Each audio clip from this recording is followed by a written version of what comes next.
Okay guys, my name is Dr. Wajid. So guys, starting with this topic which is called as uvea. While discussing the structural anatomy, did I tell you that there is a layer called as uvea? No, because uvea, there is no such layer called as uvea, right? Uvea is an imaginary layer which is formed by three structures of the eye, right? What three structures? Iris, ciliary body and choroid forms the uvea, right? There is no such layer as uvea, but this uvea is being divided into, it's an imaginary layer guys. So it is divided into iris, ciliary body and choroid make up the uvea. Uvea is further divided into anterior uvea, intermediate uvea and posterior uvea. This imaginary layer is called as, is divided into anterior, intermediate and posterior uvea. Anterior uvea consists of iris, intermediate uvea consists of ciliary body, it is consisting of pars plana, and posterior uvea consists of choroid and some part of the retina, right? So inflammation of any of these three layers lands up the patient into a condition called as uveitis. So if anyone asks you what is uvea, you have to tell them uvea itself is not a layer. Uvea is a combination of three structures that are present in the eye. Okay? Anterior, intermediate and posterior uvea, right? So anyways guys, we are discussing about what? Uveitis. We are discussing about infection of these layers is called as uveitis, right? Now, infection of anterior uvea is called as anterior uveitis, intermediate uvea is called as intermediate uveitis, posterior uvea is called as posterior uveitis. So, anterior uveitis means what? Inflammation of what? Iris, and remember some part of ciliary body also gets involved. So, inflammation of anterior uvea is called as iris plus ciliary body infection or ciliary body inflammation, which is called as iridocyclitis, which is called as what guys? Iridocyclitis, anterior uvea. Whereas intermediate uvea is just consisting of pars plana. So, inflammation of intermediate uvea is inflammation of pars plana, which is also called as pars planitis. Next is what? Posterior uvea. Posterior uvea, it is an inflammation of what part of the eye? It is an inflammation of choroid, and with choroid underlying some part of retina. Hence, it is also called as chorioretinitis. It is also called as what guys? Chorioretinitis. So, anterior uveitis is also called as iridocyclitis. Intermediate uveitis is called as pars planitis. And posterior uveitis is called as chorioretinitis. Chorioretinitis. But sometimes there will be marked flare-up infection of all three layers. All anterior, intermediate and posterior. If there is a flare-up infection of all three layers, then that infection is called as panuveitis, which is also called as sympathetic ophthalmitis. Which is also called as what guys? Sympathetic ophthalmitis. So anyways guys, this was regarding the introduction of uvea. Now guys, I told you in the introduction of uvea, what we need to remember, there is anterior, intermediate and posterior. We are discussing now, we are starting with anterior uveitis. Anterior uveitis. What is meant by the anterior uveitis? Come on guys, first of all, what is meant by anterior uveitis? Inflammation of what is anterior uveitis? Inflammation of iris plus pars plicat of the ciliary body, and again inflammation of iris and ciliary body is called as anterior uveitis, or it is also called as iridocyclitis. Iridocyclitis. What is the cause of anterior uveitis? The cause of anterior uveitis is divided into two types, whether depending upon what? A granulomatous disease leading to uveitis or a non-granulomatous disease. The granulomatous, remember guys, the granulomatous causes of uveitis are there and non-granulomatous. In the granulomatous causes, the disease that causes anterior uveitis in the granulomatous causes are what? TB, leprosy, syphilis, sarcoidosis, right? And whereas 90% of the causes of uveitis are idiopathic, right? Rest are non-granulomatous. In non-granulomatous causes, they are what causes, guys? HLA-B27 related ankylosing spondylitis can lead to uveitis. JRA, remember guys, what is JRA? Juvenile rheumatoid arthritis can lead to uveitis. Uveitis is also associated. Remember guys, we are talking about anterior uveitis. Anterior uveitis is also associated with Iritis syndrome, which is characterized by CUR. C is conjunctivitis. U is urethritis. R is arthritis. Conjunctivitis, urethritis and arthritis. So anyways guys, we are discussing about what the causes of anterior uveitis.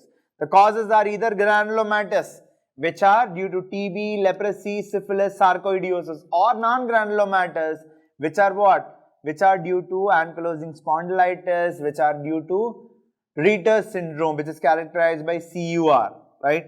So anyways guys, this is regarding the causes of uveitis. So if the inflammation of this uvea happens, what is the clinical features that you see in the patient? Any patient who is suffering with uveitis will have what clinical features? The clinical features of the patient who is suffering with uveitis are what, guys? First, before going to the clinical features, symptoms, first we will go to the signs. Clinical features consist of signs and symptoms. First, we will look for the signs that you see in uveitis. In uveitis, what are the signs that you see in the patient's eye? Then we'll go towards the symptoms of uveitis, okay? Right. So imagine guys, this is the cornea, okay? And here is the posterior segment of the eye. What is the second layer of the eye, guys? Choroid, good. The third and the innermost layer is retina, good. Next, there are two ciliary bodies which gives rise to zonule, which holds the lens. In front of the lens is the iris. So, we are talking about anterior uveitis. In anterior uveitis, if the inflammation happens, what will you see in the signs? What you will see due to this inflammation? You will see triangular proteinaceous deposits that gets deposited at the back of the cornea. So guys, as I told you, triangular proteinaceous deposits that are seen at the back of the cornea are called as what, guys? Keratic precipitates. The keratic precipitates that you see in anterior uveitis are called as mutton fat keratic precipitates. Are called as what, guys? Mutton fat keratic precipitates. Mutton fat keratic precipitates. Okay. So now guys, look over here. Sometimes this keratic precipitates get deposited at the back of the cornea in a triangular form. Okay. That triangular form is called as Al's triangle. Al's triangle. Okay. That keratic precipitates sometimes. Keratic precipitates are triangular proteinaceous deposits. Sometimes these triangular proteinaceous deposits, they get deposited at the back of the cornea, right, in the triangular manner only. That is called as Al's triangle. Al's triangle. Sometime what happens is, this keratic precipitates, instead of settling down at the back of the cornea, when you put up light into the cornea, when you see in the anterior chamber, sometimes in some patients, this keratic precipitates will be floating in the anterior chamber. This triangular deposits will be floating in the anterior chamber. The floating of these keratic precipitates in the anterior chamber is called as Tyndall effect. It is called as what effect, guys? Tyndall's effect. Tyndall effect. So once again, guys, what are we discussing? We are discussing the signs of uveitis. In the signs of uveitis, you are seeing keratic precipitates. You are seeing Al's triangle. You are seeing Al's triangle. Sometimes you might also see what? Tyndall effect. Come on guys, what is Tyndall effect? Tyndall effect is movement of the keratic precipitates in the anterior chamber is called as Tyndall effect. Okay? Sometimes due to this inflammation of the anterior uvea, there might be pus getting formed. There might be pus getting formed in the anterior chamber. That pus formation in the anterior chamber is called as hypopyon. That is called as what, guys? Hypopyon. That is called as hypopyon. So once again, guys, we are discussing about what? We are discussing about these signs of anterior uveitis. You will see keratic precipitates. Sometimes keratic precipitate settling down at the bottom is called as Al's triangle. Sometimes movement is called as Tyndall effect. Apart from that, you might see some nodules developing in the iris. Some nodules developing in the iris. You might see nodules developing on the pupillary margin of the iris. These nodules are called as Cope's nodule. These nodules are called as what, guys? Cope's nodule or Cope's nodule. Sometimes you might see some nodules developing on the thick part of the iris. These nodules which are developing on the thick part of the iris is called as Busacca's nodule or Busacca's nodule. What happens due to these nodules, guys? If some nodules develop on the iris becomes heavy and this iris goes and sticks to the lens. If the iris goes and sticks to the lens, what will happen, guys? If the iris goes and sticks to the lens, what will happen? What will happen? The posterior chamber closes. What happens to the pressure over here? Pressure in the posterior chamber increases. Now what happens to the iris? Iris starts to bulge. Okay? Iris starts to bulge. And due to this bulging of the iris, a small structure beneath the iris is called as angle. That angle gets closed, leading to what? Angle closure glaucoma. Leading to closed angle glaucoma. Okay. If the iris is closed, remember, on the iris you might see Cope's or Busacca's nodule. Due to this nodule, the iris sticks to the lens. Sticking of the iris back to the lens is called as synechiae. It is called as what, guys? Synechiae, right? And due to all these changes which are happening due to the problem of the iris, that iris, how will it appear to us, guys? When you look in the eye of the patient, how will be the iris appearing? The iris will be irregular and constricted. It will be irregular and constricted. So once again, guys, we are discussing about the signs of anterior uveitis. Signs. In the cells, remember, guys, a patient of anterior uveitis, you make him sit in front of slit-lamp examination. In slit-lamp examination, when you examine the patient's eye, you will see what? You will see hypopyon. Hypopyon is a hallmark feature.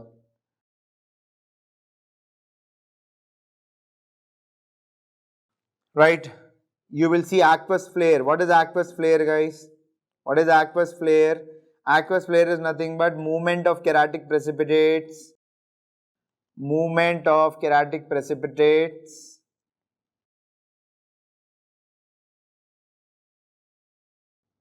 Aqueous flare, or it is also called as Tyndall effect. Movement of keratic precipitates in the anterior chamber when the light is passed. When the light is passed. Okay, this is also called as Tyndall effect. This is also called as what effect, guys? Tyndall effect, right? Sometimes due to gravity, I told you guys, sometimes due to gravitational force, the WBC and cells means the keratic precipitates, they get collected at the bottom of the anterior chamber, which is called as Al's triangle. The keratic precipitates that you see in granulomatous uveitis is mutton fat keratic precipitates. You will see mutton fat keratic precipitates. Okay. Next, what do you see on the iris? On the iris, you might see, on the pupillary margin of the iris, you might see what? Cope's nodule. Cope's or Cope's nodule. Whereas on the thick part of the iris, you might see what nodule? Again, this is the iris. This is the thick part of the iris. You might see what? Busacca's nodule. Busacca's nodule. And due to this nodule formation, what will happen to the iris? The iris gets and sticks to the lens. The iris goes and sticks to the lens. That is called, sticking of the iris to the lens is called as what, guys? Synechiae. It is called as synechiae. Sometimes the iris might go and stick to the cornea, which is called as anterior synechiae. But most of the time the iris goes to the lens and sticks to the lens, which is called as posterior synechiae, right? And due to this posterior synechiae, what happens to the iris? The iris gets bulged. Why the iris is getting bulged? Why? Because the aqueous humor is not being able to go outside. So what happens? The pressure increases beneath the iris bulges, which is called as iris bombi. And due to this iris, first of all, what is iris bombi? Accumulation of fluid between the iris and lens pushes the iris forward. It occurs in total posterior synechiae, right? Hence, there is no outlet of the aqueous humor from the posterior chamber, right? And you will see bulging of the iris. That is called as what, guys? Iris bombi. Due to all these changes which are occurring in the iris, how will be the pupil? What is pupil, guys? The space between the upper iris and lower iris is called as pupil. How will be the pupil? The pupil will be irregular and constricted pupil. The pupil will be irregular and constricted pupil. What is the symptoms? Signs we have discussed, guys. What are the symptoms of anterior uveitis? The symptoms of anterior uveitis is what? The patient will be having pain, redness, loss of vision, and just remember, guys, just beside the cornea, the patient will be having some redness or congestion. That is called as what, guys? That is called as circumcorneal congestion. You will see congestion just beneath the cornea, which is called as circumcorneal congestion, right? So that's regarding what? That's regarding the symptoms of uveitis: redness, loss of vision, and circumcorneal congestion. Okay, right. So now remember, guys, there is dystrophic calcification occurring. Now, how is the pupil in iridocyclitis? This is very important, guys. How is the pupil, guys? Constricted and irregular pupil. Constricted and irregular pupil. This was regarding the anterior uveitis. Coming to the next thing, which is called as intermediate uveitis. We'll discuss how will you diagnose and manage anterior uveitis later. First, we'll discuss anterior, intermediate, and posterior uvea. Okay, then we'll discuss the management. Okay, guys. So talking about what? Intermediate uveitis. Come on, what is intermediate uvea? Intermediate uvea consists of what layer? Pars plana exclusively. So hence intermediate uveitis is also called as what uveitis? It is also called as pars planitis. Now coming to the cause of intermediate uveitis. The most common cause of intermediate uveitis is we don't know the cause of it. When we don't know the cause of anything, we call that thing as what? Idiopathic. The most common cause of intermediate uveitis is what, guys? It is idiopathic, right? Idiopathic.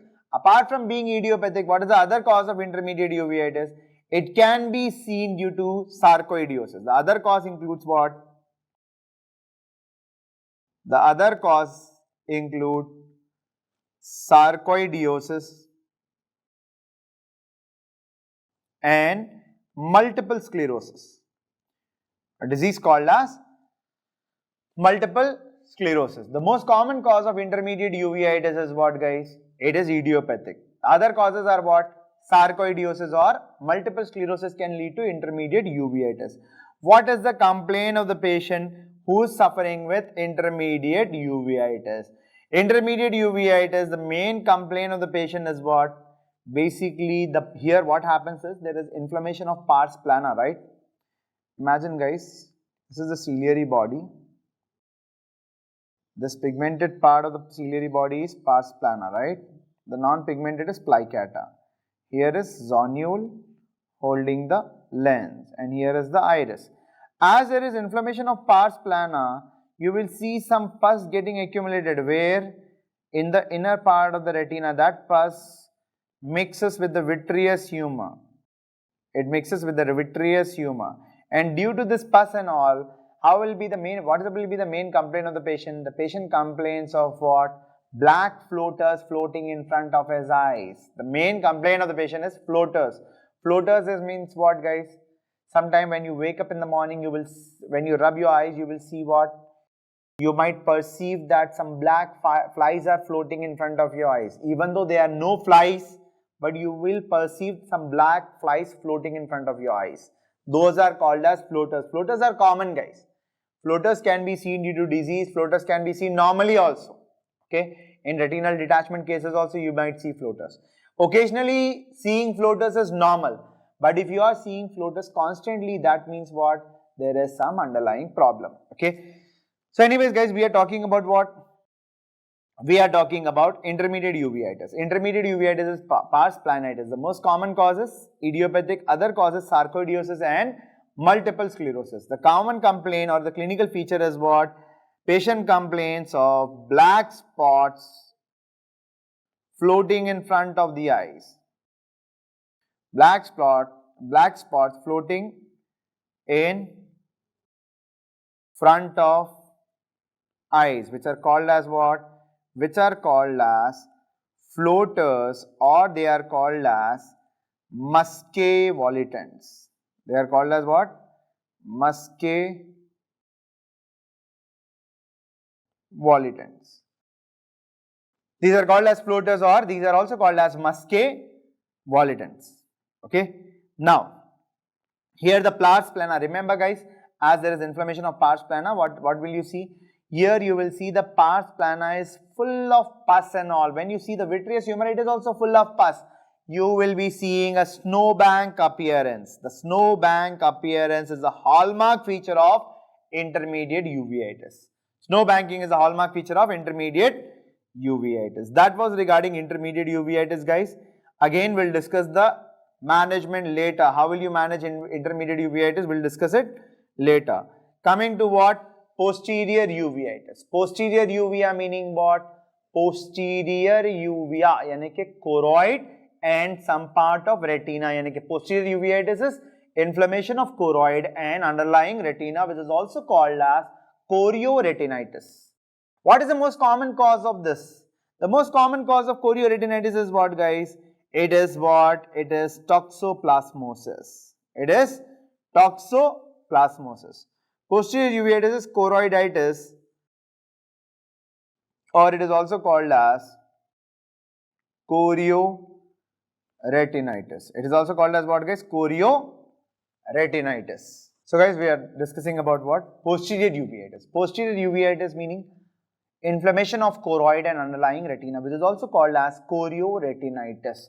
What is the most common cause? It is basically the infective pathology. What infective pathology can lead to it, right? The common cause is infectious disease, where you see some appearance. What infectious disease? It is toxoplasmosis. Toxoplasmosis. Right? The appearance that you see over here, the vision that the patient will have over here is headlight and fog appearance. Headlight and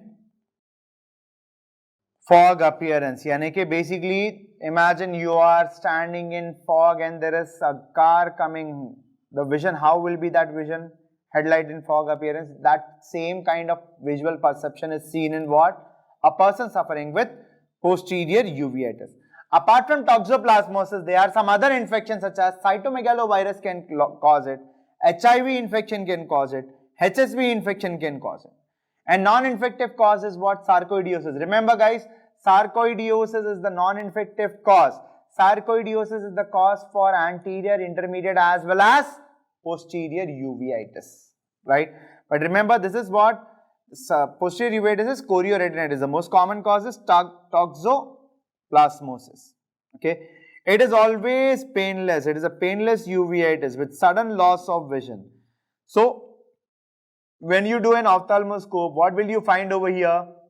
When a patient complains of sudden painless loss of vision, it's a painless condition. Unlike anterior or intermediate, it's a painless condition. When a patient complains of painless loss of vision, make him sit in front of slit lamp or take an ophthalmoscope, examine his eye. If it is posterior uveitis, you will see some inflamed choroid or some inflamed retina or some vasculitis. So, you might see vitritis, chorioretinitis or vasculitis. Okay. So, it is a painless condition. The commonest manifestations of toxoplasmosis is chorioretinitis. The common infection to cause blindness in an adult man is Toxoplasma gondii. Okay. So anyways guys, any person who is suffering with uveitis, if he comes to you, If it is anterior uveitis, it will be painful loss of vision. You will see what? Keratic precipitates. If they are settled at the bottom, it is Al's triangle. If they are moving in the anterior chamber, when you pass a light, it is called as Tyndall effect or aqueous flare. You might see some nodules developing on the iris. On the pupillary margin is what nodules, guys?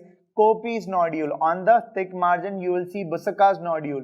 And then due to the nodules, this iris sticks to the lens. That is called as posterior synechiae. If it is sticking to the cornea, anterior synechiae. Due to posterior synechiae, there is closure of the posterior chamber that leads to iris bombi, that leads to closed angle glaucoma. Angle gets closed. Those were the features of anterior uveitis. Intermediate uveitis, we have already discussed. Posterior uveitis, painless loss of vision due to toxoplasma commonly. Okay. Now guys, how will you investigate? Investigation of anterior, intermediate and posterior. So we have to investigate according to the causes and all. Okay. So the causes, if you are suspecting any rheumatoid arthritis, go for rheumatoid factor. Okay. Apart from that, if you are suspecting ankylosing spondylitis, then X-ray of the sacroiliac spine.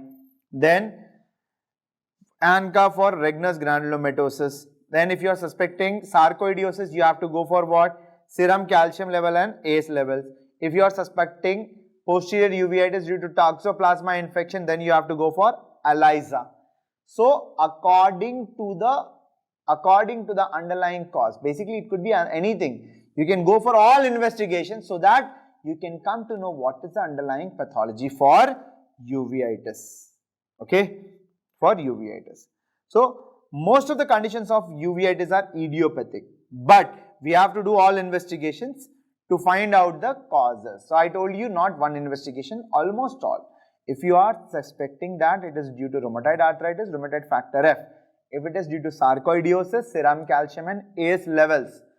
And if it is due to toxoplasma, then ELISA testing. Okay. So after doing the investigation, next is the treatment of uveitis. How will you treat a patient who is complaining of uveitis? In anterior uveitis, what is the main complaint? You have to go according to it. In anterior uveitis, the main complaint of the patient is pain. Why the patient is having pain? Due to inflammation of the ciliary body and all, the patient is complaining of severe pain, redness and all. So in anterior uveitis, the treatment of choice, what we need to give? Why is the patient having pain, guys? The patient is having pain. Why? Because there is spasm of the ciliary body. There is spasm of ciliary body. What you need to do? You need to relax the ciliary body by giving what? By giving cycloplegics. Cycloplegics meaning what? The drugs that relaxes the ciliary body, or the drugs that paralyzes the ciliary body, right? In cycloplegics, we are having atropine, hometropine, cyclopentolate, tropicamide. Any drug could be used, but the treatment of choice for anterior uveitis is always what? It is a cycloplegic drugs. Why? Because in anterior uveitis, the main complaint of the patient is what, guys? Pain. Right? So anterior uveitis,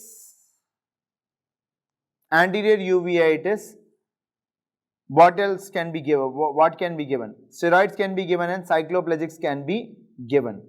Just strike off that steroids are not regarded. Steroids are not the drug of choice, guys. Strike off this. Okay. The drug of choice for anterior uveitis is always cycloplegics. Apart from cycloplegics, you give steroids. Second line drug is steroid. Okay.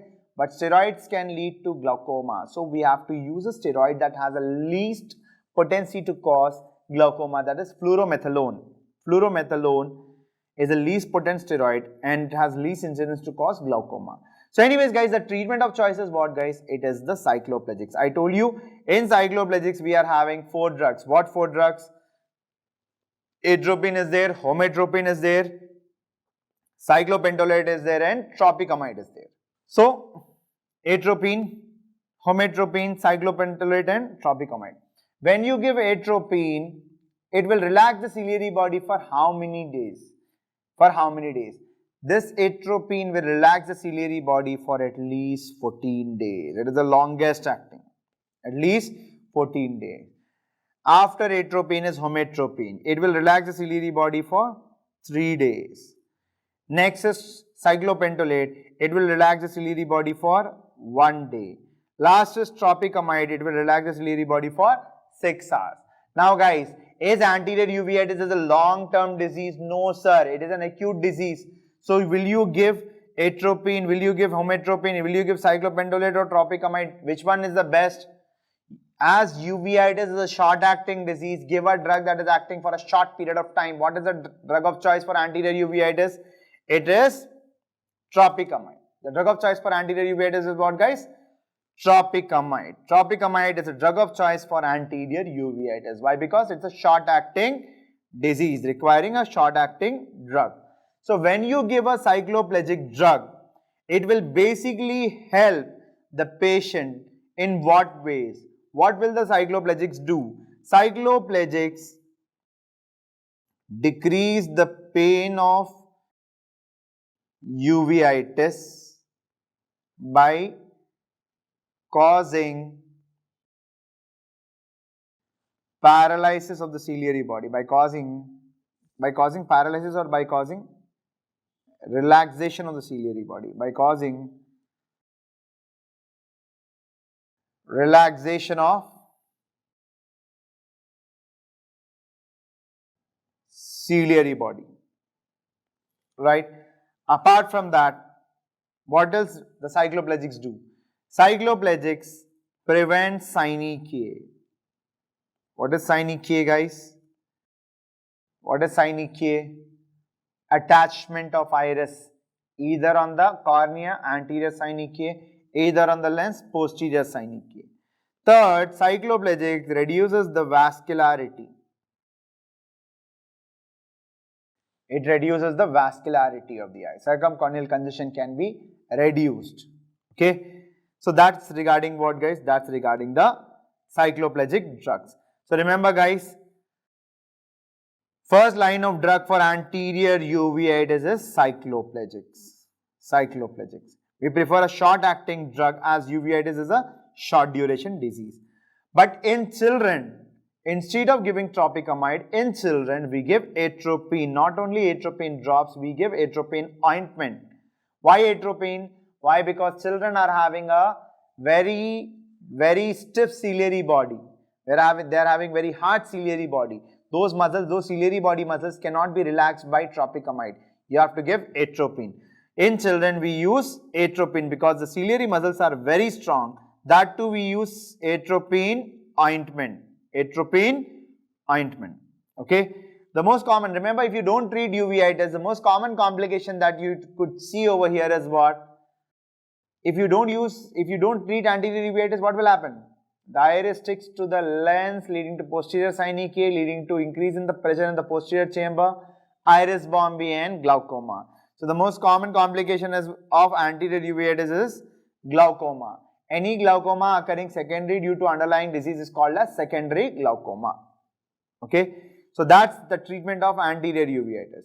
Coming to the treatment of intermediate uveitis. If you want to know the treatment of intermediate uveitis, first we need to know the cause of it. The most common cause of intermediate uveitis was what, guys?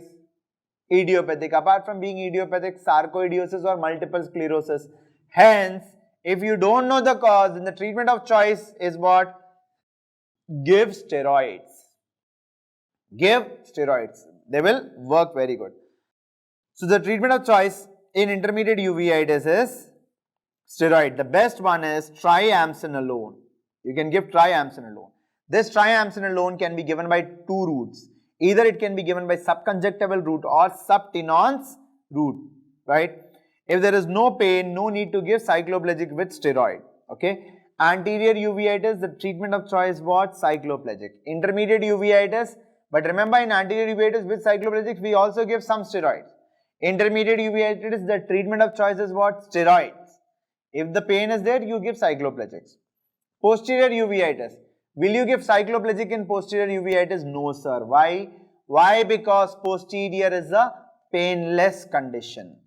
Then what will you do? We give the treatment of posterior uveitis based upon the investigation results. If the ELISA is showing you that patient is having toxoplasma positive, give spiramycin.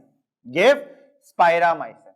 If at all it is showing some viral infection, give antiviral drugs as the treatment. Acyclovir, ganciclovir you can give. Okay, based upon the underlying cause, you have to go for the treatment. Okay, so posterior uveitis, infection is the cause, so you have to give antimicrobials. If toxoplasmosis is the cause, you have to give spiramycin. If any viral infection is there, you have to give ganciclovir. If at all sarcoidosis is there, then you have to give steroids. The side effect of steroid is your patient will be having a cushingoid or moon faces. Cushingoid face. Okay. That's regarding what, guys? That's regarding the anterior, intermediate and posterior uveitis. Once again, anterior uveitis is iridocyclitis. Intermediate uveitis is pars planitis.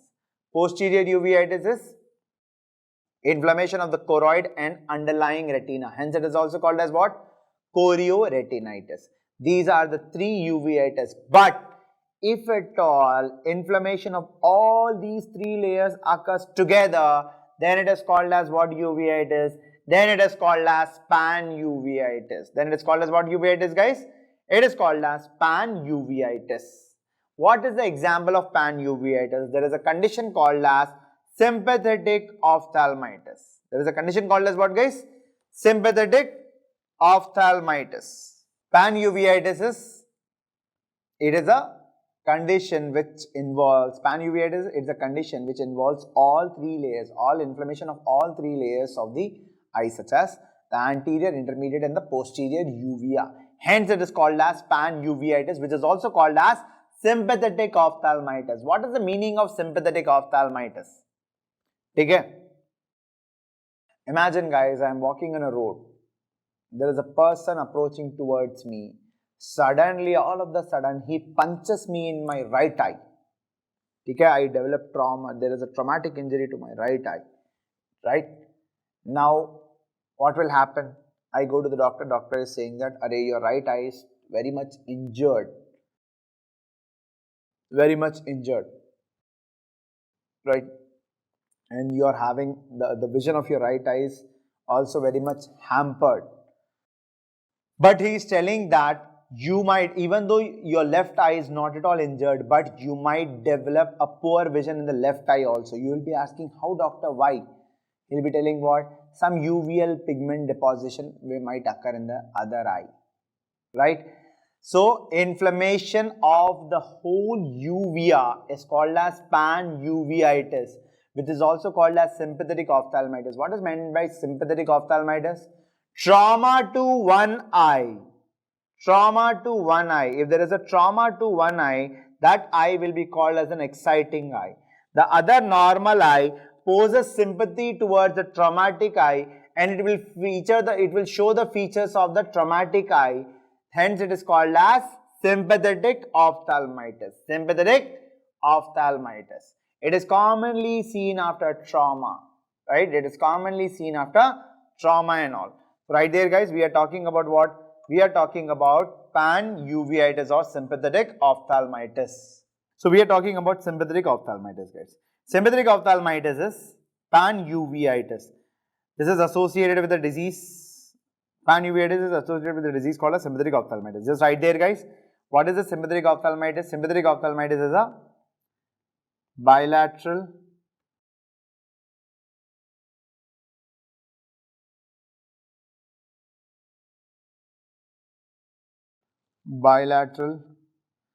granulomatous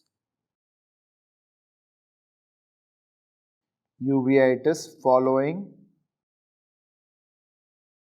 which develops following trauma to the eye. Following trauma to the eye. Right? The injured eye is called as what eye? The injured eye is called as exciting eye. The injured eye is called as exciting eye, whereas the other eye is called as sympathizing eye.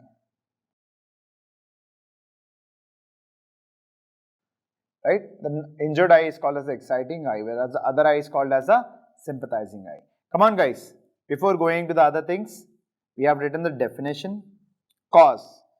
What is the cause of sympathetic ophthalmitis? The cause of sympathetic ophthalmitis is what, guys? What is the cause of sympathetic ophthalmitis? The cause of sympathetic ophthalmitis, right there, causes trauma. Either it could be penetrating or perforating trauma. Penetrating or perforating trauma. Right? Either it could be penetrating or perforating trauma or any metallic body injury. Any metallic body injury. The most common foreign body, to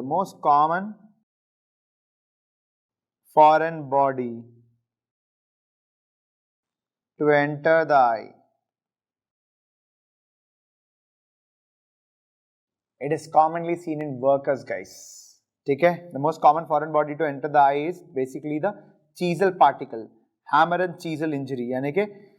Whenever a person is banging the hammer on the chisel, some particle of the chisel might go into the eye, and that can cause sympathetic ophthalmitis. Okay?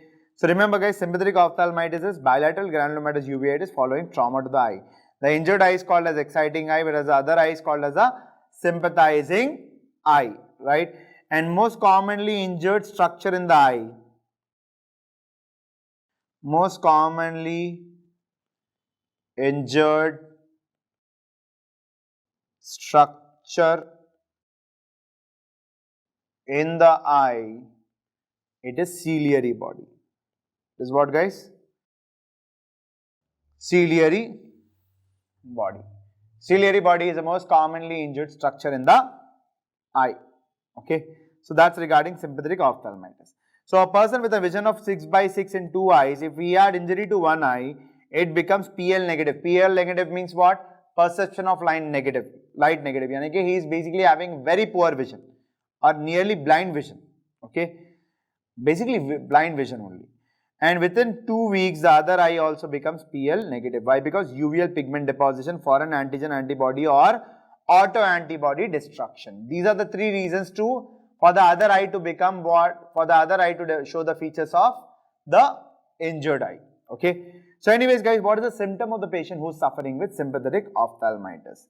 The symptoms of the patient, once again guys, first we will start with the signs. What is the sign, guys? Whenever you are having sympathetic ophthalmitis, what you will see? You will see some nodules developing in the eye, which is called as Dallen-Fuchs nodules. The earliest presentation of Dallen-Fuchs nodules, the earliest presentation of Dallen-Fuchs nodules is between 2 weeks to 2 months. That is the first sign of developing what? Sympathetic ophthalmitis, right? Symptoms may not, remember guys, signs may you have seen Dallen-Fuchs nodules. Sometimes after trauma, you might see some particles being rotating behind the lens, which is called as retrolental flare. Retrolental flare, or it is also called as vitreous flare, because they are floating in behind the lens. These are called as vitreous flare. Either they are called as retrolental flare or either it is called as vitreous flare, right? So these are the signs. Dallen-Fuchs nodules and retrolental flare could be seen. What is the symptom of the patient who is suffering with sympathetic ophthalmitis? The first symptom of the patient, remember guys, the symptoms usually occur in what manner? Sympathetic ophthalmitis, the commonly injured structure is the ciliary body. If ciliary body is damaged, what is the first symptom the patient will happen? Remember, ciliary body, if it is undergoing spasm, patient will have pain. But if it is damaged, what is the main complaint of the patient? What is the function of ciliary body? It helps in accommodation and formation of aqueous and vitreous humor. So once the ciliary body is being damaged, the first symptom is loss of accommodation followed by photophobia.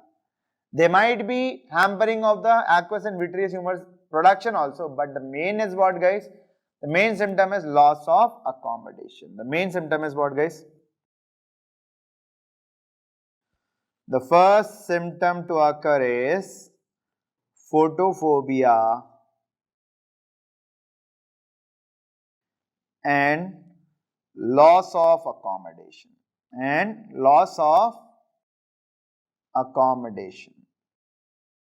These are the symptoms of the patient who is suffering with what? Sympathetic ophthalmitis. Okay.